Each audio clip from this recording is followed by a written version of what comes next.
আল্লাহু আকবার, আল্লাহু আকবার। প্রিয় দর্শক, ভারতবর্ষে তখন ইসলাম ধর্মের প্রচার হয়নি। রাজা পৃথ্বীরাজ তখন ভারত শাসন করত। রাজা পৃথ্বীরাজ প্রতিদিনই তার পুরোহিতদের নিয়ে পুজো করার জন্য মন্দিরে যাতায়াত করত। ভারতের মানুষ তখন দেবদেবী এবং অগ্নি পূজা করত। অজ্ঞতা এবং কুসংস্কারে ডুবেছিল। ওই সময় একদিন রাতে হযরত খাজা মঈনুদ্দিন চিশতি রাহমাতুল্লাহ আলাইহি তার নিজ গৃহে স্থায়িত ছিলেন। গভীর রজনীতে তিনি স্বপ্ন দেখলেন। রাসূল সাল্লাল্লাহু আলাইহি ওয়াসাল্লাম বলেন, হে খাজা মঈনুদ্দিন, তুমি হিন্দুস্তানে যাও, সেখানে গিয়ে দ্বীনের দাওয়াত দাও, ইসলাম ধর্ম প্রচার করো। হিন্দুস্তানের মানুষ কুসংস্কারের মধ্যে পড়ে আছে, তুমি যাও, তাদেরকে আল্লাহর পথে ফিরিয়ে আনো।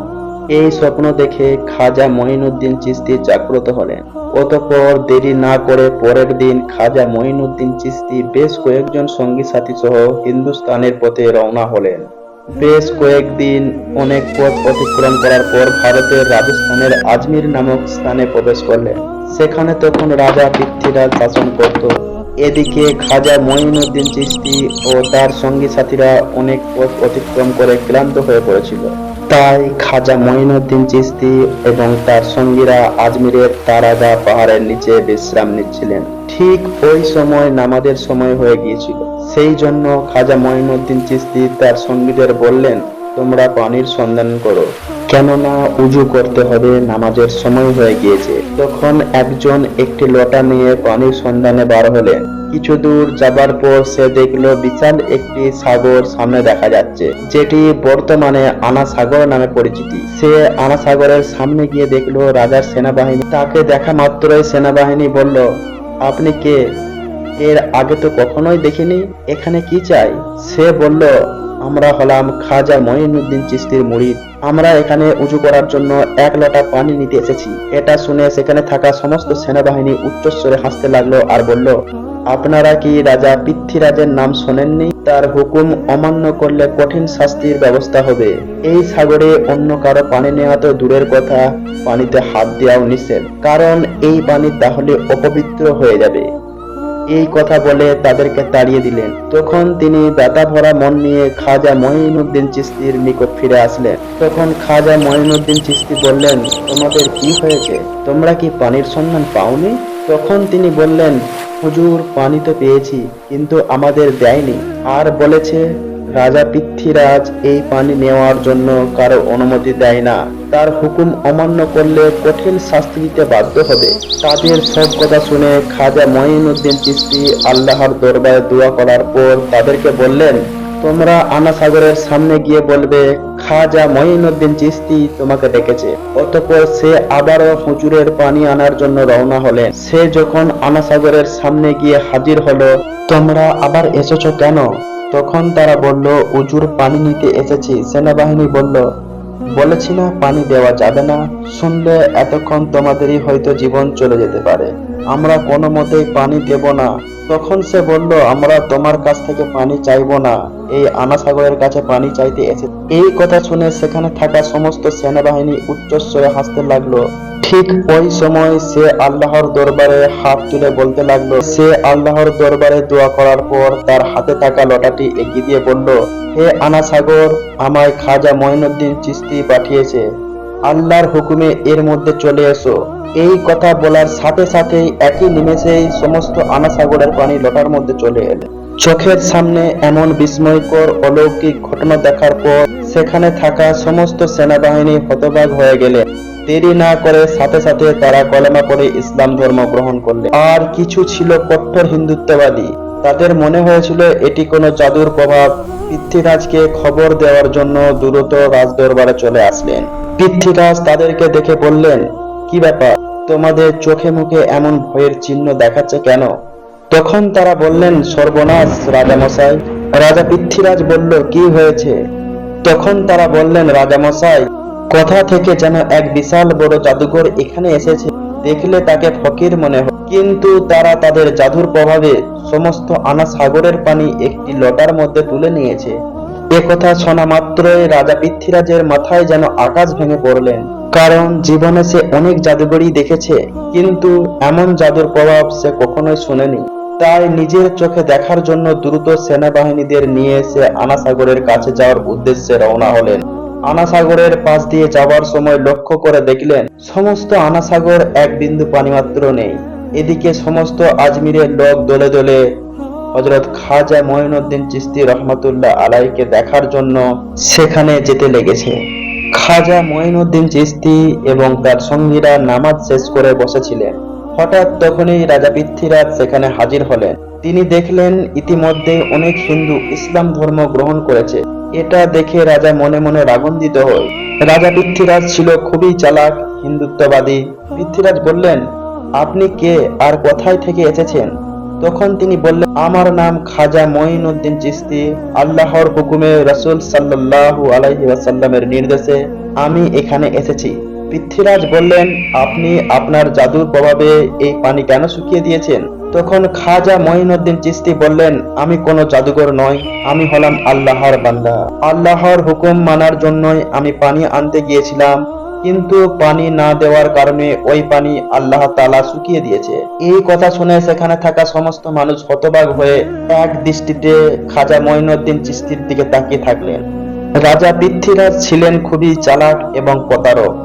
সে বুঝতে পেরেছে যে ইনি কোনো সাধারণ মানুষ নয়।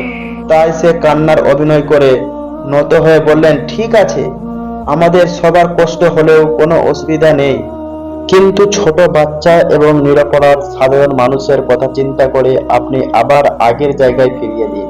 দয়া করে এই অনুরোধটুকু রাখুন।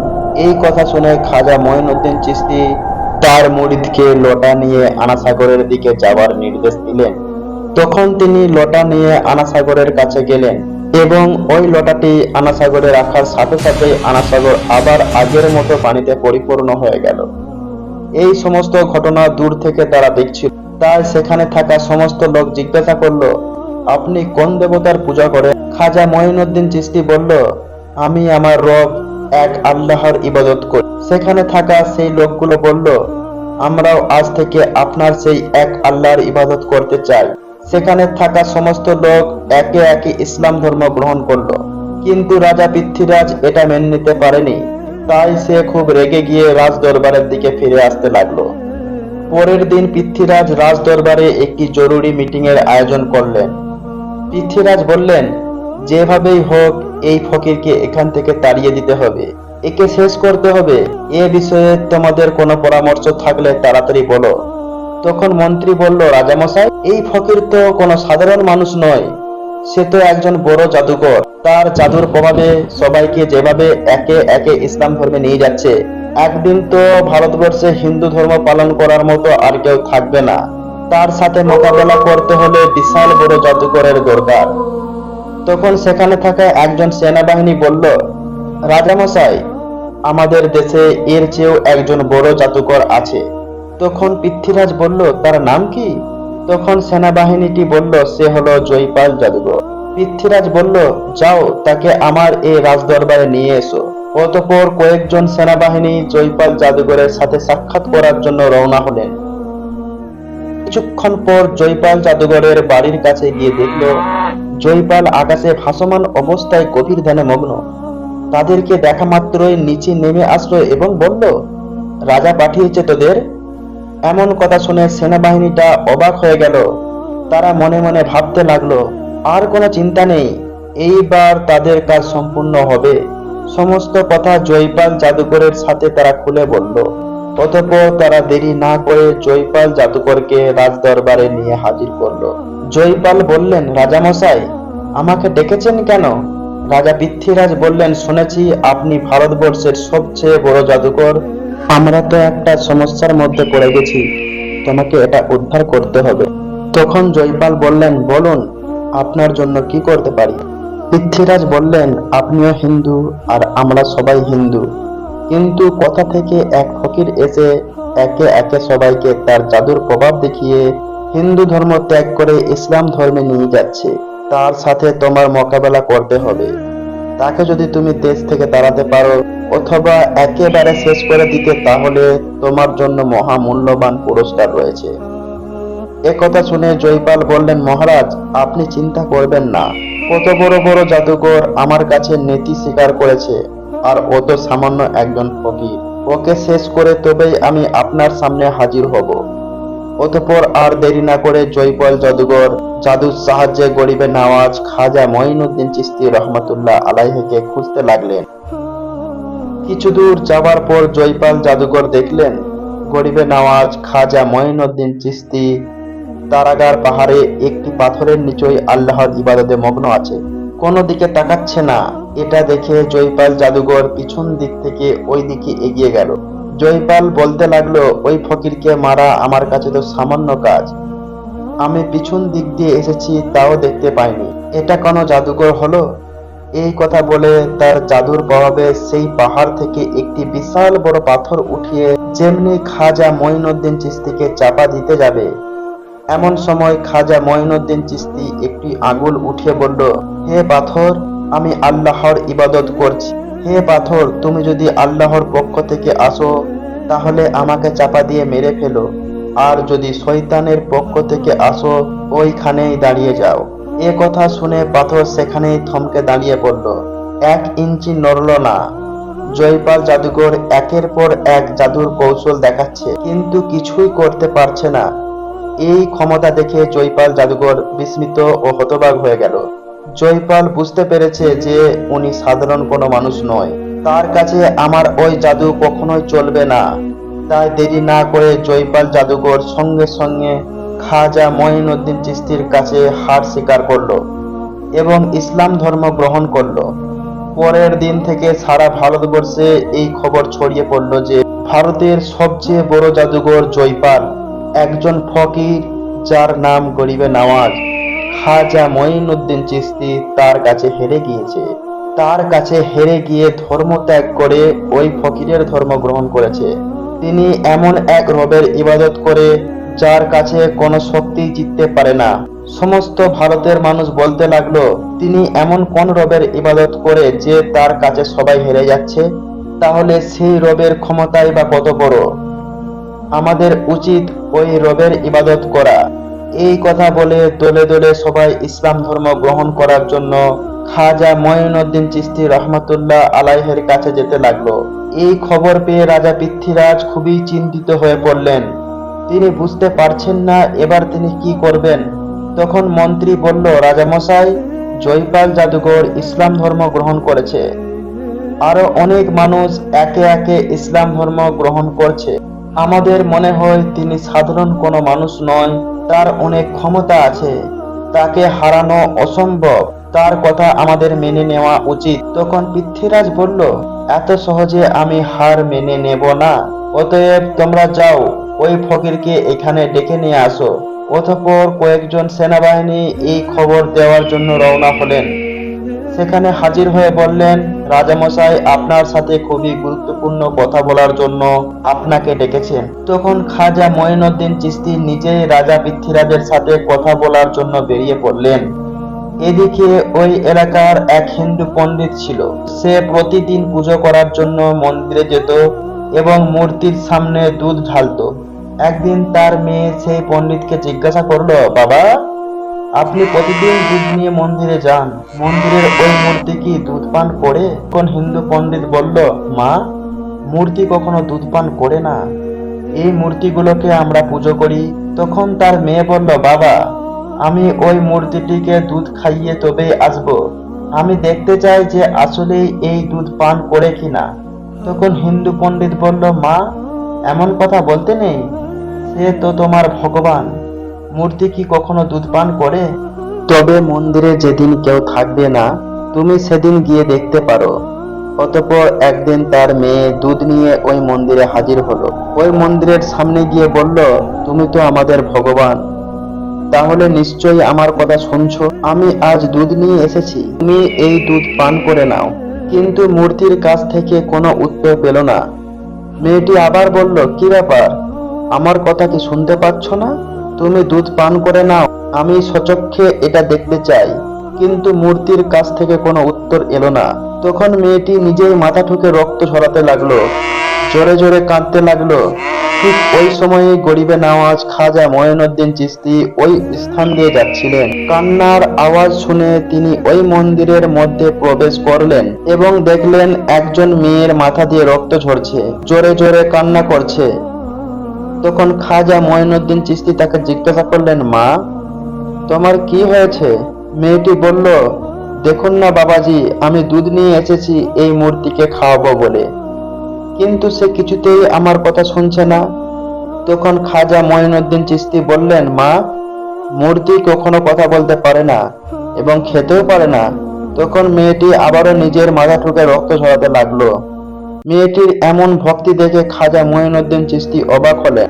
তাই মূর্তির সামনে গিয়ে মূর্তিটির কানে কানে বললেন, আমি খাজা মঈনুদ্দিন চিশতি বলছি, তুমি কি শুনতে পাচ্ছ না? এই অসহায় নিষ্পাপ মেয়েটিকে তুমি কেন কাঁদাচ্ছ? এই দুধগুলো খেয়ে নাও। এই কথা বলার সাথে সাথে মূর্তি দুধ পান করতে লাগলো। এটি দেখে মেয়েটা খুব খুশি হলো এবং আনন্দে সেখান থেকে চলে আসলো। মেয়েটি যখন গ্রামে প্রবেশ করলো, অনেকেই বলতে লাগলো, এই মেয়েটি হয়তো কোনো অপকর্ম করে এসেছে, সবাই কলঙ্কিত করছে, এখন আমাদের কি হবে? সেখানে মেয়েটির বাবাও উপস্থিত ছিল। তারা বলতে লাগলো, কি ব্যাপার, তোমার এই অবস্থা কেন? মেয়েটি বলল, বাবা, আমি মূর্তিকে দুধ খাইয়ে এসেছি। এই কথা শুনে সবাই অবাক হলো এবং বলল, এই মেয়ে মিথ্যা বলছে, মূর্তি কখনো দুধ খায় না, নিজেই উপকর্ম লোকানোর চেষ্টায় আমাদেরকে ধোঁকা দিচ্ছে। মেয়েটি তখন কাঁদতে কাঁদতে বিনয়ের সাথে বলল, আমি অনেক বলার পরেও মূর্তিটি যখন দুধ পান করছিল না, তখন নিজে মাথা ঠুকে রক্ত ঝরিয়েছি। ঠিক সেই সময় এক ফকির বাবা এসে মূর্তির কানে গিয়ে বলল, দুধ পান করে নাও। ঠিক তখনই মূর্তি দুধ পান করতে লাগলো।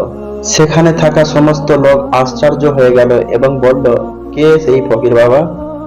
তখন মেয়েটি বলল, আমি ওই ফকির বাবাকে চিনি না, তবে মনে হয় আশেপাশে কোথাও আছে। তখন তারা সবাই খাজা মঈনুদ্দিন চিশতি রহমতুল্লাহ আলাইহের সঙ্গে সাক্ষাৎ করার জন্য বেরিয়ে পড়লেন। অতঃপর খাজা মঈনুদ্দিন চিশতি ততক্ষণে পৃথ্বীরাজের দরবারে এসে হাজির হয়। পৃথ্বীরাজ বললেন, এ ফকির বাবা, তুমি কি চাও? তখন খাজা মঈনুদ্দিন চিশতি বললেন, আমি ভারতের মানুষকে অন্ধকার থেকে দূরে সরিয়ে কোরআনের আলো দিয়ে তাদের অন্তরকে আলোকিত করতে চাই। আমি চাই সবাই কুসংস্কার ছেড়ে তওবা করে আল্লাহর পথে ফিরে আসুক, যিনি পৃথিবীর মালিক, আখেরাতের মালিক, যিনি বললেই এক নিমেষেই সব হয়ে যায়। আমাদের সবার রিজেকের মালিক, জন্ম মৃত্যু সবই একমাত্র তারই ক্ষমতায়।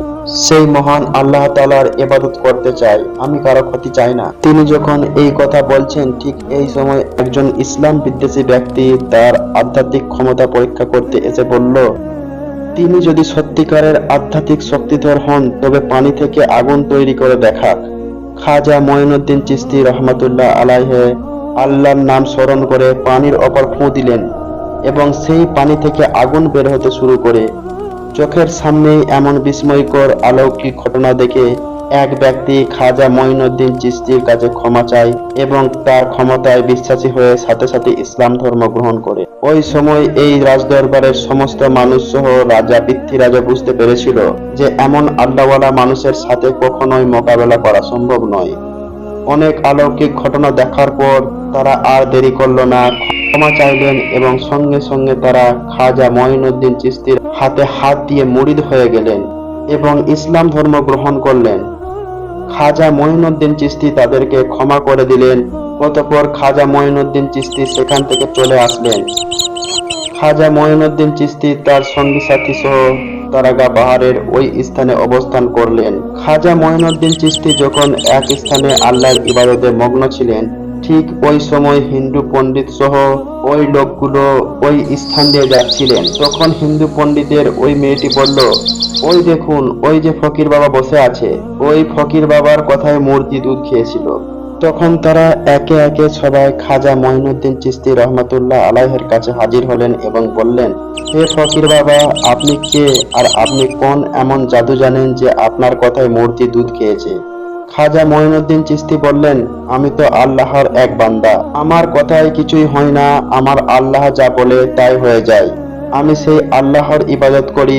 তখন তারা বলল, আমরা আজ থেকে সেই আল্লাহর ইবাদত করতে চাই। এই ভারতে তো সবাই একে একে ইসলাম ধর্ম গ্রহণ করেছে, আমাদেরকেও ইসলাম ধর্ম গ্রহণ করিয়ে দিন। الله أكبر الله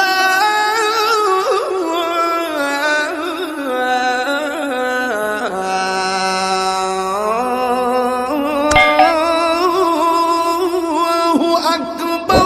প্রিয় দর্শক, হযরত ইউনুস নবী কিভাবে মাছের পেটে গেলেন, আর তিনি কিভাবে 40 দিন মাছের পেটে ছিলেন, শেষে কিভাবেই বা সেখান থেকে বের হলেন, এই সব রহস্যময় ঘটনা আজকে জানাবো এই ভিডিও। চলুন আর দেরি না করে শুরু করি আজকে। একদা আল্লাহ পাক রব্বুল আলামিন হযরত ইউনুস আলাইহিস সালামকে ওহীর মাধ্যমে জানিয়ে দিলেন, হে ইউনুস, তুমি তোমার কওমের লোকেদের নিকট হেদায়েতের জন্য তাদের দ্বীনের পথে আহ্বান কর। যদি তোমার কওমের লোকজন হেদায়েত কবুল না করে, তবে আমি তাদেরকে সেইভাবে ধ্বংস করে দেব যেভাবে ইতিপূর্বে আদ ও সামুদ জাতিকে ধ্বংস করেছিলাম। অতঃপর ইউনুস নবী তার কওমের নিকট গিয়ে বললেন, হে আমার কওম, তোমরা স্বীকার করে নাও আল্লাহ রাব্বুল আলামিন ব্যতীত আর কোনো উপাস্য নেই, আমি তার প্রেরিত রাসূল। তোমরা দেবদেবী পূজা পরিত্যাগ করে এক আল্লাহ পাক রব্বুল আলামিনের ইবাদত করো এবং আমার আদেশ ও উপদেশ অনুযায়ী কাজকর্ম করো। কিন্তু কওমের লোকজন তার কথার প্রতি কোনো কর্ণপাত করলেন না, বরং তারা জবাব দিলেন, হে ইউনুস, তুমি যদি আমাদেরকে টুকরো টুকরো করে ফেলো, তথাপিও আমরা তোমার কথা শুনে আমাদের পূর্বপুরুষদের ধর্ম ত্যাগ করব না এবং আমরা কোনোদিনই দেবদেবীর উপাসনা ছাড়ব না। তখন হযরত ইউনুস বললেন, তোমরা যে কথা বলছো তা তোমাদের জন্য ভীষণ বিপদের কারণ হতে পারে। তোমরা যদি আল্লাহ রব্বুল আলামিনের প্রতি ঈমান আনো এবং আমাকে নবী বলে স্বীকার করে নাও, এটা তোমাদের জন্য দুনিয়া ও আখিরাত উভয় পক্ষেই ভালো হবে। তবে তোমাদের ভুল পথ পরিত্যাগ করে আল্লাহ রব্বুল আলামিনের ইবাদতে লিপ্ত হতে হবে, আর নইলে অবশ্যই তোমাদের প্রতি আল্লাহ রব্বুল আলামিন গজব নাজিল করবে, আর আখিরাতে তোমরা অনন্তকাল ধরে দোজখের আগুনে জ্বলতে থাকবে। এমন সময় একটি লোক হযরত ইউনুস আলাইহিস সালামকে বললেন, আচ্ছা ইউনুস, তুমি যে কেবল গজবের কথা বলছো, গজবটা কিরকম বস্তু একটু বলো তো শুনি। হযরত ইউনুস আলাইহিস সালাম জবাব দিলেন, গজব হলো অতর্কিতভাবে আল্লাহ রাব্বুল আলামিন তোমাদের ওপর ভীষণ কোনো বিপদ অবতীর্ণ করে দেবেন, যেমন ধরো প্রবল ভূমিকম্প, ঝড় ও তুফান, বন্যা ও মহাপ্লাবন, কিংবা আসমান থেকে অগ্নিবৃষ্টির মাধ্যমে নানা রকমের গজব আল্লাহ রাব্বুল আলামিন তোমাদের ওপর নাজিল করতে পারেন। হযরত ইউনুস আলাইহিস সালামের এই কথা শুনে অপর এক ব্যক্তি বিদ্রুপ করে বলে উঠল, আচ্ছা ইউনুস, এতগুলি গজবের মধ্যে কোনটি আমাদের ওপর অবতীর্ণ হবে সেটি সঠিকভাবে বলো না। হযরত ইউনুস আলাইহিস সালাম বললেন, হে আল্লাহর বান্দা, কোনটি যে আসবে তা আমি সঠিকভাবে বলতে পারি না, এই সঠিকতা কেবলমাত্র। কিন্তু হযরত ইউনুস আলাইহিস সালামের এই কথাটি আল্লাহ পাকের পছন্দ হলো না। তখন তার উচিত ছিল আল্লাহ পাক রব্বুল আলামিনের পক্ষ থেকে অনুমতি নেওয়ার। আল্লাহ পাক রব্বুল আলামিন তাকে অনুমতি দিলেন, তারপর দেশ ত্যাগ করে অন্যত্র চলে যাওয়া। এদিকে হযরত ইউনুস আলাইহিস সালামের স্বদেশ ত্যাগ করার পরে হঠাৎ একদিন দুপুরবেলা সেই দেশে একটি ভীষণ অবস্থার সৃষ্টি হলো। কথা থেকে অনেকগুলো মেঘখণ্ড এসে একত্রিত হলো এবং ঘোর কৃষ্ণ বর্ণ ধারণ করে সারা দেশকে অন্ধকারচ্ছন্ন করে ফেললো। দেশের লোকজন এমন দৃশ্য আর কোনোদিনও দেখেনি। এই দৃশ্য দেখে তারা অত্যন্ত ভীত ও আশঙ্কিত হয়ে পড়ল। দেখতে দেখতে সেই মেঘরাশির ভিতর থেকে বিদ্যুৎ চমকাতে শুরু করলো এবং কামানের গলার ন্যায় গর্জন করে বজ্রপাত শুরু হয়ে গেল। মনে হচ্ছিল সেই প্রলয়কারী প্রবল মেঘ দুনিয়ার সবকিছুই গ্রাস করে ফেলবে। মেঘের গর্জন ক্রমশই এমন ভয়ঙ্কর হয়ে উঠেছিল যে তার এক একটি আওয়াজ মানুষ ও পশুপাখি সকলের হৃদয়ে প্রবল কম্পন ধরিয়ে দিয়েছিলেন। আতঙ্কে হতবুদ্ধি হয়ে মানুষ এদিক সেদিক ছোটাছুটি করতে আরম্ভ করে। বিপদ থেকে কোথায় গিয়ে আশ্রয় নেবে তারা ঠিক হয়ে উঠতে পারছিল না। সকলেরই মনে হতে লাগলো যে এটা আর কিছুই নয়, হযরত ইউনুস আলাইহিস সালাম যে তাদেরকে বারবার আল্লাহর গজবের ভয় দেখিয়েছিলেন, নিশ্চয়ই এটা সেই আল্লাহ রাব্বুল আলামিনের প্রেরিত গজব। তখন তারা বুঝতে পারলো হযরত ইউনুস আলাইহিস সালাম একজন আল্লাহর সত্য নবী এবং তার ভবিষ্যৎবাণীও সত্য ছিল। এরপরে তারা আর্তনাদ করতে লাগলো, হায় হায়, এখন আমরা কি করব? কে আমাদেরকে এই বিপদ থেকে রক্ষা করবে? হযরত ইউনুস আলাইহিস সালাম তো দেশ ত্যাগ করে চলে গিয়েছে। দেশে থাকলে না হয় তার কাছে গিয়ে কান্নাকাটি করে তার হাতে পায়ে ধরে বলতা, হে ইউনুস, আমরা তোমার কথা না শুনে অন্যায় করেছি, আর এখন থেকে আমরা তোমার সকল উপদেশ মেনে চলব। তুমি আল্লাহ রব্বুল আলামিনের নিকট সুপারিশ করো যাতে তিনি আমাদেরকে বিপদ থেকে রক্ষা করেন। কিন্তু এখন আমরা হযরত ইউনূস আলাইহিস সালামকে কোথায় পাবো? তিনি তো দেশ ত্যাগ করে অন্য কোনো দেশে চলে গিয়েছে। আমরা তো তার কোনো খোঁজ খবরই জানি না। ইউনূস আলাইহিস সালামের কওম এইভাবে সম্পূর্ণরূপে হতাশ ও নিরাশ হওয়ার পরে পরস্পর পরামর্শ করে একটি সিদ্ধান্ত নিল যে এই সম্প্রদায়ের লোকেরা আসুন আমরা একটি কাজ করি। হযরত ইউনূস আলাইহিস সালাম যেভাবে মাথা নত করে আল্লাহ রব্বুল আলামিনের দরবারে প্রার্থনা করতেন, আমরা সেরূপ প্রার্থনা করে দেখি। যদি এর মাধ্যমে আল্লাহ রব্বুল আলামিন আমাদের ওপর রহম করেন এবং এই বিপদাপদ থেকে আমাদেরকে যদি মুক্তি দান করেন, তাহলে এর চেয়ে উত্তম জিনিস আমাদের জন্য আর কি বা হতে পারে। তখন সকলেই একত্রিত হয়ে সিজদাতে অবিনীত হয়ে আল্লাহ রব্বুল আলামিনের দরবারে প্রার্থনা করতে লাগলো, হে আমাদের মালিক ও প্রতিপালক, আমরা চরম অপরাধী, আমাদের পাপের কোনো শেষ নেই। হযরত ইউনূস, আপনার নবী আমাদেরকে সত্যের পথ দেখিয়েছিলেন, কল্যাণ ও মঙ্গলের পথে আহ্বান করেছিলেন, কিন্তু দুর্ভাগ্যবশত আমরা তার বিরোধিতা করেছিলাম এবং তার কোনো কথাই আমরা গুরুত্ব দিইনি, যার ফল আমরা নিজেরাই নিজেদের ডেকে এনেছি। হে আমাদের দয়াময় প্রভু, আমরা আমাদের ভুল বুঝতে পেরেছি। আমরা আপনার কাছে অনুতপ্ত ও লজ্জিত। আমরা আর কোনোদিনই এইরূপ ভুল করব না এবং আমরা অন্যায়ের পথ পরিত্যাগ করে আপনার খাঁটি বান্দায় পরিণত হব। হে আমাদের মাবুদ, দয়া করে আপনি আমাদেরকে এই কঠিন বিপদ থেকে রক্ষা করুন। আপনি তো বান্দার প্রতি মহাদয়াবান ও কৃপাশী। তাদের এইরূপ করুণ ও আন্তরিক প্রার্থনার ফলে তাদের প্রতি আল্লাহ রব্বুল আলামিনের দয়া হলো এবং তিনি তাদের ওপর আসন্ন গজবকে প্রত্যাহার করে নিলেন। অল্প কিছুক্ষণের মধ্যে আকাশ পরিষ্কার হয়ে গেল। এরপর তাদের মধ্যে স্বস্তি ফিরে আসলো। তারপর ইউনূস আলাইহিস সালামের কওম সর্বত্র তাকে খুঁজতে লাগলো, কিন্তু কোথাও তার কোনো সন্ধান পাওয়া গেল না। তখন তারা আল্লাহ পাক রব্বুল আলামিনের দরবারে সকলে মিলে প্রার্থনা করলো, হে মাবুদ, তুমি আমাদের নবীকে আমাদের মাঝে আবার ফিরিয়ে দাও। আমরা তাকে সদরে গ্রহণ করব এবং তার সকল উপদেশগুলি মেনে চলব।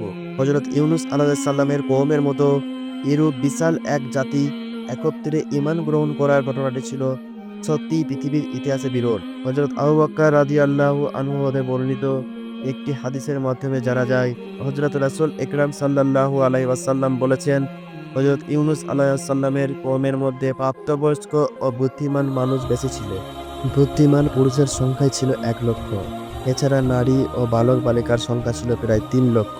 এদিকে হযরত ইউনূস আলাইহিস সালাম দেশ ত্যাগ করে কিছুদূর চলার পরে তিনি একটি নদীর তীরে গিয়ে উপস্থিত হলেন। তখন তিনি তার 2 পুত্র ও স্ত্রীকে নিয়ে একত্রে নদী পার হওয়ার চিন্তা ভাবনা করতে লাগলেন। কিন্তু তিনি ভেবে দেখলেন সকলকে নিয়ে একত্রে নদী পার হওয়া সম্ভব নয়। তাই তিনি তার বড় ছেলেটিকে নদীর তীরে দাঁড় করিয়ে ছোট ছেলেটিকে কাঁধে তুলে নিলেন এবং তার স্ত্রীর হাত ধরে নদী পার হতে লাগলেন। প্রথমত নদীর মধ্যে কোনো ঢেউ ছিল না, কিন্তু যেই না হযরত ইউনূস আলাইহিস সালাম নদীর মাঝ বরাবর পৌঁছালেন, এমনি নদীতে প্রবল ঢেউয়ের শুরু হলো। হঠাৎ করে এরকম বিপদে হযরত ইউনূস আলাইহিস সালাম কি করবেন কিছুই ঠিক করতে পারছিলেন না। তিনি তার স্ত্রীকে শক্তভাবে ধরে রেখেছিলেন, কিন্তু স্রোতের গতি এতই প্রবল ছিল যে তিনি আর তাকে ধরে রাখতে পারল না। স্ত্রী তার হাত থেকে ফসকে গেল।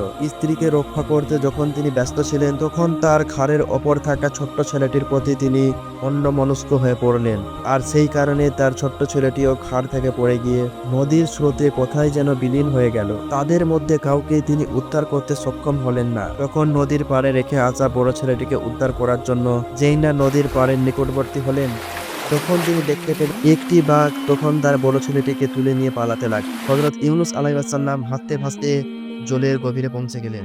তখন তিনি দেখলেন একটি জাহাজ ভেসে আসছে। জাহাজটি তার কাছে আসা মাত্রই তিনি জাহাজের উপর উঠে বসলেন। হযরত ইউনূস আলাইহিস সালাম জাহাজে উঠে বসার পর জাহাজটি কিছুক্ষণ ভালোই চলছিল, কিন্তু যে নেতারা সাগরের মাঝে উপস্থিত হলো, তখন আর সেই জাহাজটি সামনে যাচ্ছিল না। একই স্থানে সেটি আটকে থাকলো। কাপ্তান ও নাবিকেরা অনেক চেষ্টা করলেও জাহাজটিকে সামনে নিতে সক্ষম হলো না। তারা দেখলো জাহাজের সবকিছুই ঠিকঠাক রয়েছে, তারপরও জাহাজ সামনে অগ্রসর হচ্ছে না। অথবা জাহাজের কাপ্তান ও নাবিক এবং আরোহীগণ সকলেই অবাক হয়ে ভাবতে লাগলো যে এরূপ হওয়ার কারণ কি।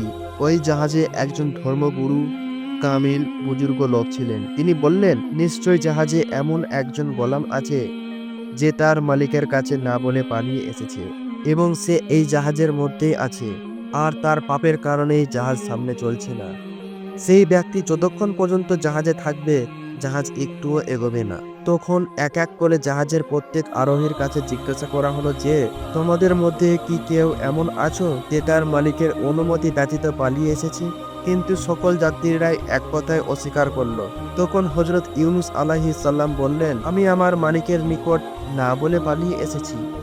আপনারা আমাকে সাগরে ফেলে দিন। আমাকে সাগরে নিক্ষেপ করা হলে জাহাজ চলতে শুরু করবে এবং আপনারা সকলেই বিপদমুক্ত হয়ে যাবেন।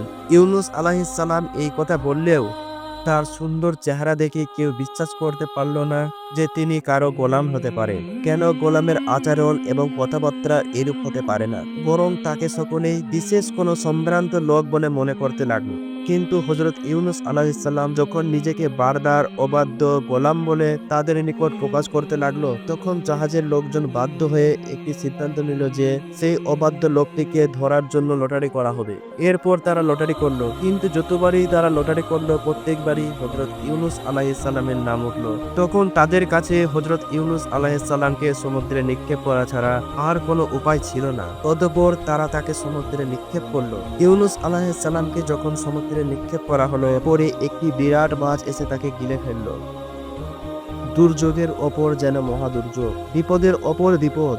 হযরত ইউনূস আলাইহিস সালাম দেশ ত্যাগ করে বের হওয়ার পরে প্রথম তিনি নিজের স্ত্রী পুত্রকে হারিয়েছেন। এরপর তিনি নিজেই সমুদ্রে নিক্ষেপ হয়ে মাছের পেটে চলে এসেছেন। এর চেয়ে বড় বিপদ আর কি হতে পারে?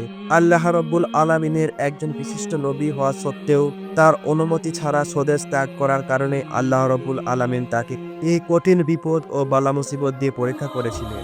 আল্লাহ পাক রব্বুল আলামিন হযরত ইউনূস আলাইহিস সালামকে দুনিয়া থেকে তুলে নেওয়ার বদলে তাকে বাঁচিয়ে রাখার ইচ্ছা করলেন। এই কারণে তিনি উক্ত মাছটিকে হুকুম করলেন, হে মৎস্য, আমার প্রিয় নবী তোমার পেটে আশ্রয় গ্রহণ করেছে, সাবধান তার যেন কোনো প্রকার কষ্ট বা অসুবিধা না হয়, এদিকে তুমি সর্বদা লক্ষ্য রাখবে। এইভাবে একদিন নয় দুদিন নয় আল্লাহ পাক রব্বুল আলামিন তার অশেষ ক্ষমতায় হযরত ইউনূস আলাইহিস সালামকে মাছের পেটে গভীর সমুদ্রে 40 দিন জীবিত রাখলেন। 40 দিনের মাথায় আল্লাহর নবী হযরত ইউনূস আলাইহিস সালাম এই দোয়াটি পড়েছিলেন, লা ইলাহা ইল্লা আনতা সুবহানাকা ইন্নী কুনতু মিনাজ জালিমিন।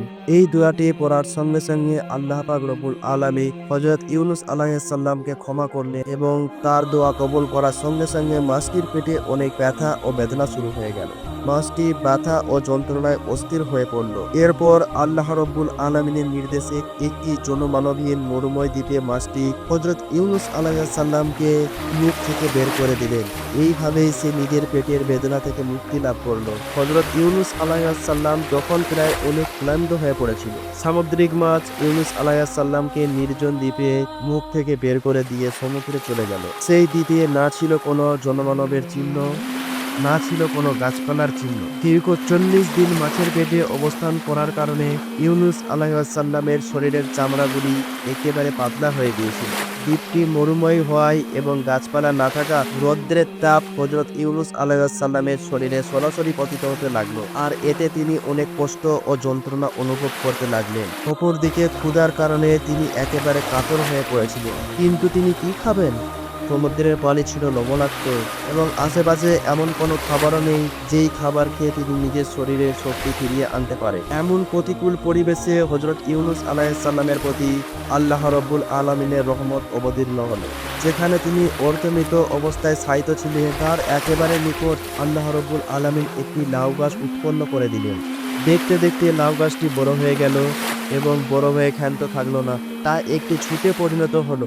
আর হযরত ইউনূস আলাইহিস সালামের শান্তির জন্য পরম আরামদায়ক ছায়া প্রদর্শন করতে লাগলো। আল্লাহ রাব্বুল আলামিনের এই অশেষ কৃপায় ইউনূস আলাইহিস সালাম অশেষ শুকরিয়া আদায় করলেন।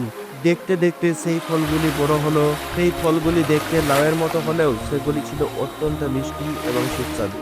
তার মধ্যে থেকে আল্লাহ রাব্বুল আলামিন একটি ফল হযরত ইউনূস আলাইহিস সালামকে ভক্ষণ করার ব্যবস্থা করে দিলেন। সেই ফলটি ভক্ষণ করে ইউনূস আলাইহিস সালাম দেখলেন এমন সুমিষ্ট ও সুস্বাদু ফল তিনি জীবনে আর কখনো ভক্ষণ করেনি, কারণ এটি ছিল জান্নাতি ফল।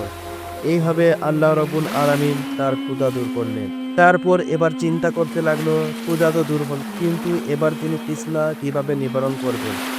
এই চিন্তা করার সাথে সাথে তিনি দেখতে পেলেন হৃষ্টপুষ্ট স্বাস্থ্যবান একটি বকরি তার দিকে ছুটে আসছে। অতঃপর তিনি সেই বকরির দুধ পান করে তৃষ্ণা নিবারণ করলেন আর আল্লাহ রাব্বুল আলামিনের দরবারে লাখ লাখ শুকরিয়া আদায় করলেন। এমন অবস্থায় আল্লাহ রাব্বুল আলামিন তার নিকট ওহী প্রেরণ করলেন, হে ইউনুস, তুমি যে দ্বীপে অবস্থান করছো তার অন্যদিকে একটি বস্তি রয়েছে, তুমি গিয়ে তাদের কাছে দ্বীনের দাওয়াত দাও।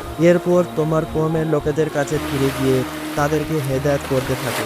আল্লাহ রাব্বুল আলামিনের পক্ষ থেকে এরূপ আদেশ পেয়ে হযরত ইউনুস আলাইহিস সালাম সেই দ্বীপ থেকে সামনে চলতে লাগলেন। কিছু দূর অগ্রসর হওয়ার পর তিনি একটি লোকালয়ের কাছে গিয়ে পৌঁছালেন। সেখানকার মানুষের চরিত্র ছিল খুবই উত্তম। তারা ইতিপূর্বে হযরত ইউনুস আলাইহিস সালামের নাম শুনেছিল এবং তাকে নিজেদের মধ্যে পাওয়ার জন্য অধীর আগ্রহে বসেছিলেন। সুতরাং হযরত ইউনুস আলাইহিস সালাম তাদের মধ্যে গিয়ে উপস্থিত হলেন। তখন তারা আনন্দে আত্মহারা হয়ে গেল। অতঃপর তিনি তাদের কাছে দ্বীনের বিধিবিধান পেশ করলেন আর আল্লাহ রাব্বুল আলামিনের দ্বীন কবুল করে হযরত ইউনুস আলাইহিস সালামের উম্মতে পরিণত হলো। অতঃপর হযরত ইউনুস সেই দেশে সর্বোচ্চ ভ্রমণ করে ওয়াজ নসিহত করতে লাগলেন। একদা তিনি একটি মজলিসে ওয়াজ করছিলেন। এমন সময় কথা থেকে যেন নবীর স্ত্রী ও তার ছোট ছেলে সেখানে এসে উপস্থিত হলো। নবী তাদেরকে দেখে অত্যন্ত অবাক হলেন এবং আল্লাহ রাব্বুল আলামিনের দরবারে অসীম শুকরিয়া আদায় করলেন। অতঃপর তিনি তার স্ত্রীর নিকট তাদের বেঁচে থাকার ঘটনা জানতে চাইলেন। স্ত্রী বললেন, আমরা আপনার হাত থেকে ছুটে পানির মধ্যে হাবুডুবু খাচ্ছিলাম। প্রবল স্রোতে কখনো আমাদেরকে পানিতে তলিয়ে নিয়ে যাচ্ছিল, আবার কখনো অপরের দিকে ভাসিয়ে নিয়ে যাচ্ছিল। আমরা অত্যন্ত ভয় খেয়ে গিয়েছিলাম। এইভাবে কয়েক ঘন্টা চলার করে আমাদের পায়ের নিচে মাটি আসলো। তখন আমরা সেখানে সোজা হয়ে দাঁড়ালাম আর এর মধ্যে স্রোতের প্রবলতা কিছুটা কমে গেল। একটু পরে আমরা দেখতে পেলাম সেখানকার পানি সম্পূর্ণরূপে শুকিয়ে গেছে। তখন আমরা সেখান থেকে উঁচু স্থানের দিকে হাঁটতে লাগলাম। কিছু দূর হাঁটার পরে আমাদের সামনে কয়েকজন মানুষের সাক্ষাৎ হলো। তারা আমাদেরকে অসহায় অবস্থায় দেখে আমাদের নিকট আসলো এবং আমাদের পরিচয় জিজ্ঞাসা করলো। আমি তখন আপনার নাম বলে পরিচয় দিলাম। তারা আমাদেরকে যথেষ্ট সম্মান প্রদর্শন করে তাদের সঙ্গে নিয়ে চললো। আমরা তাদের সাথে তাদের বাড়িতে গিয়ে পৌঁছালাম। তারা আমাদেরকে সেখানে আশ্রয় দিল এবং আমাদের থাকা খাওয়ার সম্পূর্ণ ব্যবস্থা করে দিল। এভাবেই দিন চলছিল।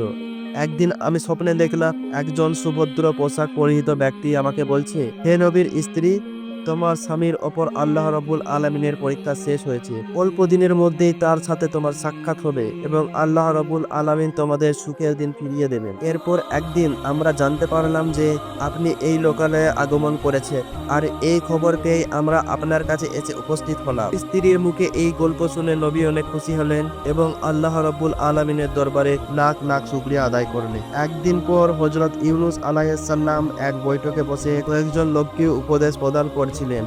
এমন সময় একজন লোক সেখানে এসে উপস্থিত হয়ে বলল, হুজুর, কিছুদিন আগের ঘটনা। আমরা 8 থেকে 10 জন লোক একটি জঙ্গলে কাঠ কাটার উদ্দেশ্যে গমন করলাম। হঠাৎ আমরা দেখতে পেলাম একটি বাঘ একটি বালককে নিয়ে দ্রুত জঙ্গলে অভ্যন্তরে চলে যাচ্ছে। তখন আমরা সকলে মিলে অস্ত্র শস্ত্র নিয়ে বাঘটিকে ধাওয়া করলাম। আমাদের ধাওয়া খেয়ে বাঘটি জঙ্গলের মধ্যে পালিয়ে গেল। এরপর আমি ও আমার বন্ধুরা বালকটিকে বাড়িতে নিয়ে এসে অনেক চিকিৎসা ও সেবা যত্ন করলাম, যার কারণে সে সম্পূর্ণরূপে সুস্থ হয়ে উঠল। সুস্থ হওয়ার পরে সে তার সম্পূর্ণ ঘটনা আমাদেরকে খুলে বলল এবং সে বলিল যে আমি আল্লাহর নবী হযরত ইউনুস আলাইহিস সালামের পুত্র। তখন হযরত ইউনুস আলাইহিস সালাম বললেন, আমার পুত্র কোথায়? তাকে জলদি নিয়ে এসো। লোকটি বলল, হুজুর, এক্ষুনি আমার সঙ্গীরা লোকজনেরা তাকে নিয়ে আপনার কাছে উপস্থিত হবেন। এরপরে ছেলেটিকে নিয়ে কিছু সংখ্যক মানুষ হযরত ইউনুস আলাইহিস সালামের কাছে উপস্থিত হলেন। ছেলেকে এইভাবে অকল্পনীয়ভাবে ফিরে পেয়ে হযরত ইউনুস আলাইহিস সালাম আল্লাহ রাব্বুল আলামিনের দরবারে লাখ লাখ শুকরিয়া আদায় করতে লাগলেন এবং তার দুই চোখ দিয়ে অবিরল দ্বারায় আনন্দে অশ্রু দ্বিগুণিত হতে লাগলো। প্রিয় দর্শক ও শ্রোতা, গল্পটি কেমন লাগলো কমেন্টে জানাবেন। পরবর্তী গল্প সবার আগে পেতে চ্যানেলটি লাইক, কমেন্ট ও সাবস্ক্রাইব করবেন। আল্লাহ দাক আমাদের সকলকে ইসলামের পথে চলার তৌফিক দান করুন। প্রিয় দর্শক, আজ আমরা এমন একটি সাপের কথা জান যে কিনা হযরত মুসা আলাইহিস সালামের যুগে জন্মগ্রহণ করেছিল এবং প্রায় 2000 বছর হায়াত পেয়ে বিশ্বনবী হযরত মুহাম্মদ সাল্লাল্লাহু আলাইহি ওয়াসাল্লামের যুগে এসে সে মৃত্যুবরণ করে। অনেক যুগ আগের কথা, মিশরের প্রাচীন ভূমিতে নবী মুসা আলাইহিস সালাম মহান আল্লাহ রব্বুল আলামিনের বাণী পৌঁছে দিচ্ছিলেন তার কওমের মাঝে। সেখানকার জঙ্গলের ছোট্ট একটি টিলার পাশেই বসবাস করত এক অদ্ভুত ধরনের সাপ। সাপটি দেখতে অন্যান্য সাধারণ সাপের মতোই ছিল, কিন্তু তার ভিতরে অদ্ভুত এক চেতনা কাজ করত। লোককথায় প্রচলিত ছিল, তার একটি ভুলের কারণে মহান আল্লাহ রাব্বুল আলামিন তাকে সাপের রূপে রূপান্তর করে দেন। কেড়ে নেওয়া হয় তার থেকে মানুষের সুশ্রী রূপ, কিন্তু মানুষের মতো কথা বলার শক্তি তার ভিতরে অবশিষ্ট রয়ে যায়। তার নাম ছিল হারেসা। সে প্রায়শ্চিত্ত করতে পারেনি, তাই মহান আল্লাহ রাব্বুল আলামিনের কাছে ক্ষমা প্রার্থনার জন্য সে সুযোগ খুঁজতে থাকত। একদিন সেই হারেসা সাপ পাহাড়ের উপরে নিঃসঙ্গ সন্ধ্যায় বসেছিল। হঠাৎ করে সে আকাশ থেকে একটি উজ্জ্বল আলো দেখতে পায়।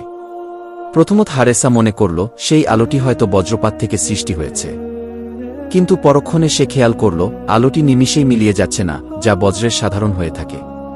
তা কিছুক্ষণের জন্য স্থায়ী হতে লাগল। তখন সে ভালোভাবে লক্ষ্য করল এবং দেখতে পেল পাহাড়ের উপরে হযরত মূসা আলাইহিস সালাম মহান আল্লাহ রব্বুল আলামিনের সাথে কথোপকথন করছেন। হারেসা সাপটি একটু দূরেই অবস্থান করছিল, কিন্তু তা সত্ত্বেও মহান আল্লাহ রাব্বুল আলামিনের বাণী অনেকটাই স্পষ্টভাবেই সে শুনছিল। তখন সে শুনতে পেল মহান আল্লাহ রাব্বুল আলামিন হযরত মূসা আলাইহিস সালামকে বলছেন, হে মূসা, শুনে রাখো, আমি তোমাকে পছন্দ করেছি এবং তোমাকে যেমন প্রেরণ করেছি এমন আমি তোমার পরেও আরও অনেক নবী ও রাসূল প্রেরণ করব। কিন্তু শেষ যুগে আমি একজন নবী প্রেরণ করব, যার নাম হবে আহমদ। কি তখন মূসা আলাইহিস সালাম মহান আল্লাহ রাব্বুল আলামিনকে জিজ্ঞাসা করলেন, ইয়া রব্বুল আলামিন, আপনার নবী এবং তার উম্মতরা কেমন হবে? তখন মহান আল্লাহ রাব্বুল আলামিন বললেন, সে হবে দয়া ও করুণার উৎস। সে কেবল মানুষের জন্য নয়, বরং জিন জাতি এবং সমস্ত সৃষ্টিগুলোর জন্য সে হবে রহমত স্বরূপ। তার উম্মত আমল কম করবে, কিন্তু আমলের অপেক্ষায় তারা সওয়াব বেশি প্রাপ্ত হবে। সে আমার শেষ বাণী পবিত্র কোরআনে কারিম নিয়ে আসবে কি এবং মহান আল্লাহ রাব্বুল আলামিন আরও বললেন, সেই নবীর প্রতি যে ঈমান আনবে তাকে আমি মুক্তি দিব। তাকে যে ভালোবাসবে সেই ব্যক্তিকেও আমি ভালোবাসব। কি গোপনে গোপনে এই মহাসংলাপটি শুনে হারেসা সাপটির মনে একটি আশার আলো জেগে উঠল। সে মনে মনে ভাবতে লাগল, যেই নবীকে মহান আল্লাহ রাব্বুল আলামিন এত ভালোবাসেন, সেই নবীর মুখ দিয়ে যদি আমি ক্ষমা প্রার্থনা করে দোয়া চাইতে পারি, তাহলে অবশ্যই মহান আল্লাহ রাব্বুল আলামিন আমাকে ক্ষমা করে দিতে পারেন। পরের দিন সকালবেলায় মূসা আলাইহিস সালাম মাঠের প্রান্তপথ দিয়ে কোথাও হেঁটে যাচ্ছিলেন। হঠাৎ করে তিনি পিছন থেকে একটি শব্দ শুনতে পেলেন, ইয়া রাসূল আল্লাহ, একটু দাঁড়ান, আপনার সাথে আমার কিছু কথা আছে। কি আওয়াজটি শোনা মাত্রই মূসা আলাইহিস সালাম দাঁড়িয়ে গেলেন এবং পিছন ফিরে তিনি তাকালেন। তিনি উপরে তাকাচ্ছিলেন, যার কারণে তিনি কাউকে দেখতে পেলেন না। আওয়াজের উৎস খুঁজে না পেয়ে নবী মূসা আলাইহিস সালাম পুনরায় হাঁটা শুরু করলেন। পিছন থেকে আবারও ডাক আসলো, ইয়া রাসূল আল্লাহ, হে মূসা আলাইহিস সালাম, আমি হারেসা বলছি, আমি একটি সাপ। আপনি পিছন ফিরে দয়া করে নিচের দিকে তাকান। অতঃপর মূসা আলাইহিস সালাম আবারও দাঁড়িয়ে গেলেন এবং পিছন দিকে ফিরে তিনি নিচের দিকে তাকালেন। তখন তিনি দেখতে পেলেন একটি সাপ তাকে ডাকছে। তখন সেই হারেসা সাপটি মৃদু আওয়াজে কম্পিত কণ্ঠে বলতে লাগল, ইয়া রাসূলাল্লাহ, হে আল্লাহর নবী, আমি আপনার কাছে একটি অনুরোধ নিয়ে এসেছি। আমি শুনেছি শেষ যুগে একজন নবী আসবেন, তার নাম হবে আহমদ এবং সে দুনিয়ার শেষ নবী হবেন। হে মূসা, আল্লাহর নবী, আমি তার সান্নিধ্য অর্জন করতে চাই। আপনি দয়া করে মহান আল্লাহ রাব্বুল আলামিনের কাছে আমার হায়াত দীর্ঘ করার জন্য একটু দোয়া করুন। আমি যেন সেই নবীর যুগ পর্যন্ত বেঁচে থাকি এবং তার সান্নিধ্য অর্জন করতে পারি। কি তখন মূসা আলাইহিস সালাম সাপটির কাকুতি শুনে মহান আল্লাহ রাব্বুল আলামিনের কাছে প্রার্থনা করলেন এবং দোয়াটি কবুল করিয়ে নিলেন এবং সাপটিকে বললেন, হে হারেসা, তুমি অমুক জঙ্গলে যাও এবং সেই নবীর যুগ পর্যন্ত তুমি সেখানে অবস্থান করবে। তুমি আজকের রাতে ঘুমিয়ে পড়বে। আল্লাহর রহমতে তুমি তার যুগ পর্যন্ত বেঁচে থাকবে এবং ঘুমন্ত অবস্থাতেই থাকবে। মনে রাখবে, যেই যুগে তোমার ঘুম ভাঙবে সেই যুগই হবে শেষ নবী, অর্থাৎ নবী আহমদের যুগ। কি তখন সেই হারেসা সাপটি মূসা নবীর কথা মতোই সেই জঙ্গলে গিয়ে গুহার ভিতরে একটি গর্তের মাঝে ঘুমিয়ে পড়ে। বছরের পর বছর কেটে যায়, যুগ বদলায়, রাজা বদলায়, কওমের চিন্তাধারা এবং তাদের রীতিনীতি বদলায়। কেটে যায় বছরের পর বছর। মূসা আলাইহিস সালামের যুগ চলে যায়। তারপরে অনেক নবীও আসেন এবং তারাও চলে যান। অবশেষে পৃথিবী চলে যায় এক নতুন মোডে। যুগ আবৃত করে নেয় এক সোনালী চাদরকে। এক মহান রজনীতে জন্ম নেন বিশ্বনবী হযরত মুহাম্মদ সাল্লাল্লাহু আলাইহি ওয়াসাল্লাম। এরপরে বিশ্বনবী ধীরে ধীরে বড় হতে থাকেন। তার শৈশব কৈশোরকাল পেরিয়ে তার যুবক বয়স পেরিয়ে তিনি নবুয়ত পান। ঠিক সেই সময় জঙ্গলের গভীরে থাকা সেই টিলার মধ্যে হারেসা নামক সেই ঘুমন্ত সাপটির ঘুম ভেঙে যায়। মনে হচ্ছিল কেউ যেন তাকে ডেকে তুলেছে। তার হৃদয় ভরে যায়। অন্তরে জেগে ওঠে এক অদ্ভুত অনুভূতি। তার প্রিয় নবী মুহাম্মদ সাল্লাল্লাহু আলাইহি ওয়াসাল্লাম দুনিয়াতে চলে এসেছেন। কিন্তু সে জানে না প্রাণপ্রিয় সে রাসূল কোথায় থাকেন। শুধু এতটুকুই জানে তিনি জন্ম নিবেন মক্কা নগরীতে। কিন্তু হারেসা সাপটি আর দেরি করল না, শুরু করল দীর্ঘ এক যাত্রা। মরুভূমির উত্তপ্ত বালু পেরিয়ে পাহাড়ের ঢাল বেয়ে সে চলতে লাগল। এভাবেই অবিরত চলতে চলতে প্রায় 6 মাস পাড়ি দেওয়ার পরে তার কাঙ্ক্ষিত সেই আরবের মক্কা শহরে পৌঁছে যায়। ক্লান্ত, ক্ষীণ, হিমশীতল দেহ নিয়ে সে এক রাতে ঢুকে পড়ে মক্কার অলিগলিতে। সে শুধু জানত নবীজি এখানে কোথাও রয়েছেন, কিন্তু কোন স্থানে রয়েছেন, কোন ঘরে রয়েছেন তা হারেসা সাপটি জানত না। ঘোর লাগা চাঁদের আলো সে খুঁজতে খুঁজতে পৌঁছে যায় আবু জাহেলের বাড়ির সামনে। অনাহারে সফর করতে করতে সাপটি অনেক ক্লান্ত হয়ে পড়ে। তাই আবু জাহেলের বাড়ির সামনে যখন পৌঁছায় সে আর চলতে পারে না। তখন সে বিশ্রামের সিদ্ধান্ত নেয় এবং সেখানেই ঘুমিয়ে পড়ে। পরের দিন সকালবেলা যখন আবু জাহেল ঘর থেকে বের হয়, তখন সে দেখতে পায় তার ঘরের সামনে একটি সাপ ঘুমিয়ে আছে। সে সাপটিকে দেখে প্রচণ্ড রেগে যায়। আবু জাহেল সাপটিকে আক্রমণাত্মক মনে করে সাপটিকে একটি লাঠি হাতে নিয়ে মারতে। কিন্তু হঠাৎ করে ঘটে এক অদ্ভুত ঘটনা। হঠাৎ সাপটি কথা বলতে শুরু করে এবং বলতে থাকে, হে আল্লাহর বান্দা, আমার গায়ে কোনো আঘাত করো না। আমি এসেছি বিশ্বনবী হযরত মুহাম্মদ সাল্লাল্লাহু আলাইহি ওয়াসাল্লামের সাথে সাক্ষাৎ করতে। আমি মুসার যুগে জন্মগ্রহণ করেছি এবং তার দোয়া নিয়ে হায়াত পেয়ে আমি আজও বেঁচে আছি। আমি তার সাথে দেখা করে আমি এখান থেকে চলে যাব। আমি তোমার কোনো ক্ষতি করতে আসিনি। দয়া করে তুমি আমার কোনো ক্ষতি করো না। সাপটি কথা বলছে দেখে আবু জাহেল আশ্চর্য হয়ে যায়। কিন্তু মুহাম্মদের নাম শুনে সে রাগান্বিত হয়ে যায় এবং তেলে বেগুনে অগ্নিশর্মা হয়ে ওঠে। চিৎকার দিয়ে তার স্ত্রীকে ডেকে বলে, ওহে মুজালিদা, কোথায় তুমি? দেখো, মুহাম্মদ আমাকে মারার জন্য একটি সাপ পাঠিয়েছে। এটি একটি জাদুকরি সাপ, যে মানুষের মতো কথাও বলতে পারে। তার স্ত্রী ঘর থেকে বের হয়ে দেখল, আসলেই আবু জাহেল ঠিকই বলছে। সাপটি কথা বলতে পারে এবং সে মুখে মুহাম্মদ নবীর নাম নিচ্ছে। মুজালিদা একজন সৎ নারী ছিলেন। সে ইসলামের প্রতি পৃষ্ঠপোষকতা না করলেও ইসলামের প্রতি যথাযথ শ্রদ্ধা রাখতেন। কিন্তু আবু জাহেলের জন্য সে মুখ দিয়ে কখনো শ্রদ্ধা প্রকাশ করতে পারতেন না। সে সাপটিকে মারতে নিষেধ করে।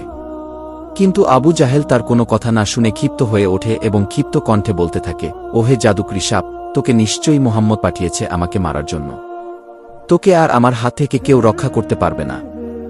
আজকে আমি তোকে মেরেই ছাড়ব। এই বলে সাপটির গায়ে আঘাত করতে থাকে। সাপটি চিৎকার করতে থাকে, কিন্তু নিষ্ঠুর আবু জাহেল তাকে আর মুক্তি দেয় না। কিন্তু সাপটি এত আঘাত সয়েও সে কোনো আক্রমণ করে না। সে ছোবল তোলে না, শুধু কাকুতি স্বরে বলতে থাকে, হে আল্লাহর বান্দা, আমাকে ছেড়ে দাও। আমি তোমার কোনো ক্ষতি করব না। আমি শুধু মুহাম্মদের সাথে দেখা করে আমি চলে যাব। কিন্তু নিষ্ঠুর আবু জাহেল তার কোনো কথাই শোনে না। সাপটিকে মারতে মারতে আধমরা করে একটি খাঁচায় বন্দী করে রাখে। খাঁচায় বন্দী থাকা অবস্থায় সাপটি কান্না করতে থাকে এবং মহান আল্লাহ রাব্বুল আলামিনের কাছে আর্তনাদ করতে থাকে, ইয়া রাব্বুল আলামিন, আপনি আমাকে মুক্তি দিন। আমার কোনো আফসোস নেই, কিন্তু মৃত্যুর আগে একবার হলেও আমি আপনার হাবিবের সাথে দেখা করতে চাই। রাতের বেলায় ঘরের ভিতরে প্রদীপ জ্বলছে নিবু নিবু করে। মুজালিদা কম্পিত কণ্ঠে আবু জাহেলকে বলতে লাগল, হে আমর ইবনে হিশাম, আপনি এই সাপটিকে কি করতে চান? ও তো আপনার কোনো ক্ষতি করেনি, এত মেরেছেন, তাও তো আপনাকে আক্রমণ করতে আসেনি।